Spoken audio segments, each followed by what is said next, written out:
prontos para acender o fogo. Bom, isso é apenas um fogo na poltrona. Isso provará conclusivamente que são os gases combustíveis que estão em chamas no teto e não apenas a poltrona.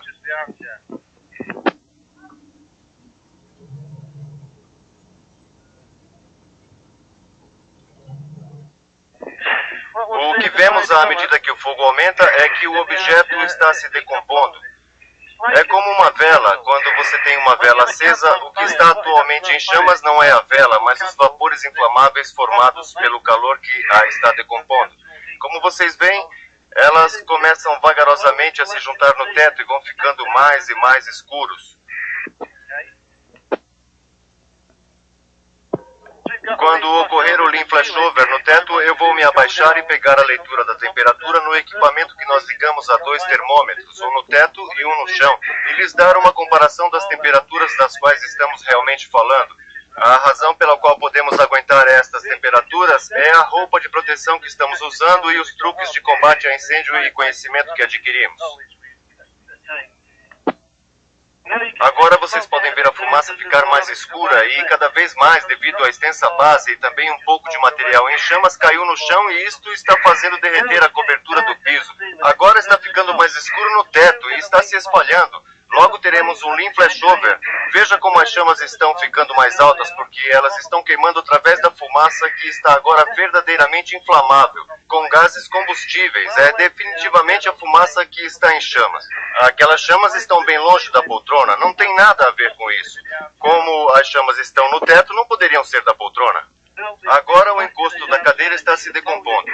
Estamos tendo uma fumaça mais escura, começando a rolar no teto e você verá as chamas ficarem cada vez maiores.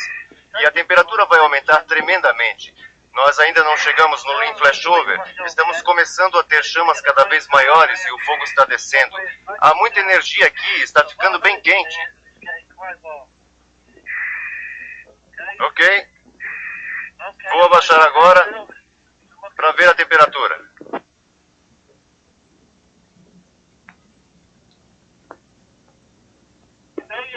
Olhem lá o lean flashover no teto.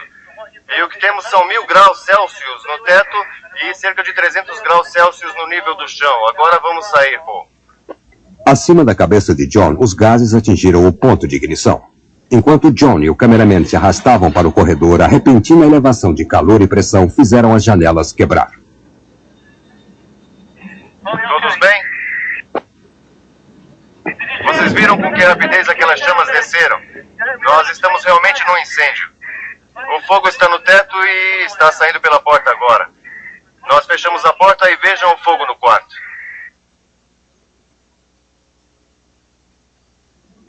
De repente, a janela de observação feita na parede para instalar a câmera começa a romper. E o ar entra na sala. Cuidado, Pete! Cuidado aí! Lá dentro nós temos altas labaredas e agora nós vamos colocar ar no fogo. E então vamos por ali. Peter, entre e ataque o fogo. Peter, pule e ataque. Peter, entre na sala, pessoal. Vamos lá, Peter. Vamos agora, eles vão atacar o fogo. Eles não querem combater um incêndio como este, mas são capazes disso se for necessário. Agora Peter vai entrar atrás dele. E num curto espaço de tempo eles apagam os gases no teto e assim matam a fonte real de calor que é a poltrona. Mas tem que ser tudo bem treinado, praticado e coordenado. Você tem que agir com instinto. Você não tem tempo para pensar. Você deve fazer instintivamente e saber exatamente o que está acontecendo na sala. Então você deve saber como agir, conhecer o script. Eu preciso descansar agora.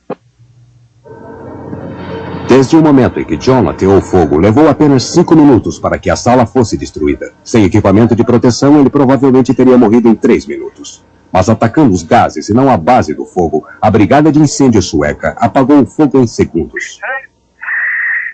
Desta vez todos os bombeiros vão entrar. Eles vão evacuar os gases da sala usando o princípio Venturi. Usando um dispersador de serração dentro do cômodo e apontando-o para fora, e assim direcionando toda a fumaça para fora da sala.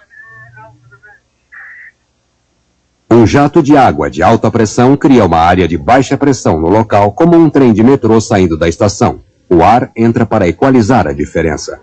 Aponte o spray para fora da janela e isso escoará a fumaça em questão de minutos. Como vem, a fumaça se escoa em questão de minutos.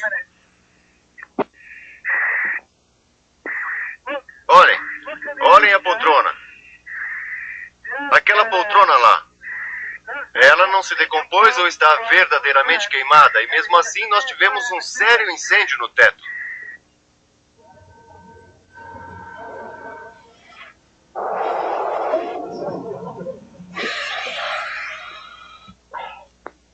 Bem, assim é melhor.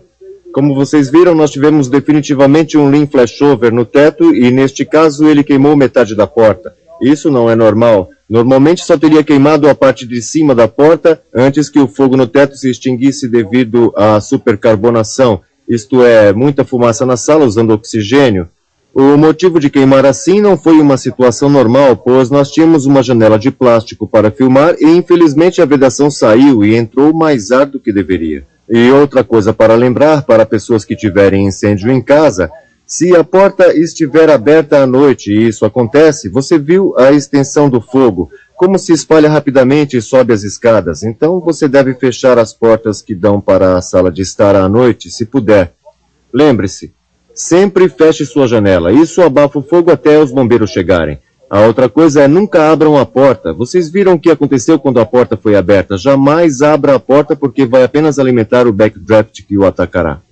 Os instrutores suecos vão agora começar a pôr fogo no resto da casa. Depois de 10 semanas, os trainees terão permissão de atacar cada cômodo à medida que o fogo progride. Antes que trabalhem num incêndio real, eles aprenderão a observar os sinais de aviso de flashovers e backdrafts potencialmente fatais.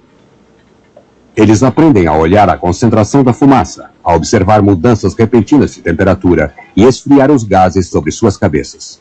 Nós não falamos sobre fumaça na Suécia, falamos de gases combustíveis. Você pode, por exemplo, comparar o LPG, o petróleo que está evaporando.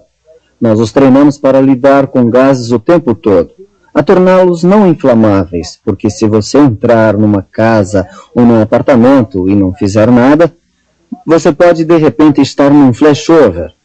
E não há razão para ficar lá, porque você só vai se queimar todo. Este treinamento é muito importante, porque achamos que você precisa treinar os bombeiros. É estar o mais próximo da realidade durante o treinamento. Daí, quando ele estiver no incêndio real, sem quaisquer acidentes de qualquer tipo, ele vai se identificar, vai sentir-se confortável e agirá da forma como foi treinado. Se você nunca treinou numa situação real de incêndio, terá que aprender com acidentes reais. Você pode talvez perder sua vida. Desde 1984, quando começamos este treinamento de flashover, nós não tivemos nenhum acidente fatal com os bombeiros. Mas no Reino Unido, a primeira vez que 9 entre 10 recrutas verão um incêndio real será quando o alarme soar no seu quartel. Mesmo na prestigiada Escola de Bombeiros em Gloucestershire, os bombeiros treinam em prédios de concreto não inflamáveis. Aqui, você pode pôr fogo no cômodo muitas vezes por dia, 7 dias por semana. Jules, vou atear fogo no cômodo 1. Câmbio. Este instrutor vai acender uma pilha de papel e madeira colocados num engradado de metal num quarto sem cortinas, carpetes, mobília ou janelas vedadas. O fogo é feroz, produzindo grandes quantidades de fumaça e chamas, mas não haverá flashovers. Se eles não tivessem feito nada, ele teria consumido um dos lados do triângulo, o combustível, e se extinguiria sozinho. Mas pelo menos aqui é seguro. Esses incêndios que você vê são muito controlados. Se alguém cometer um erro aqui, é o melhor lugar do mundo para cometê-lo, porque você vai sobreviver. Nós vamos tirá-los de lá. Se você não tiver essa margem de segurança, eles ficarem numa situação onde o fogo os deixarem encurralados, então será uma experiência muito custosa para eles. Sabe, matar gente é caro. A diferença entre a Inglaterra e a Suécia é que nós não treinamos numa situação que possa causar propagação do fogo. Nós treinamos em circunstâncias limitadas e não reais. Nós usamos engradados em prédios construídos para esse fim com revestimentos não inflamáveis para que o fogo não tome conta e cause problemas reais. Nós estamos apenas lidando com calor e fumaça e não com propagação de fogo. Em 1995, mais de 17 anos depois que a teoria do flashover foi proposta na Suécia, o Corpo de Bombeiros inglês finalmente publicou um pequeno suplemento para adicionar ao Manual do Bombeiro. Pela primeira vez, ele descreveu tanto os flashovers como os backdrafts. Mas até agora, os bombeiros não têm que passar por treinos de flashover. Nos Estados Unidos, os bombeiros são treinados para reconhecer os sinais de um iminente flashover, assim como aprender as técnicas para preveni-lo. Acho que há uma certa arrogância profissional que deriva do fato de acreditarmos nesse país, com certa justificativa, que nós temos o melhor serviço de combate de incêndio do mundo. E eu acredito que temos, já tendo viajado muito. Mas existem algumas áreas específicas onde outros países têm algo a nos ensinar. E eu acho que é uma pena quando esta autoconfiança e arrogância profissional, na verdade, agem como uma barreira para aprender com outros países. Acho que todo bombeiro deveria temer o fogo, porque ele tem a habilidade de procurar e explorar seus pontos fracos.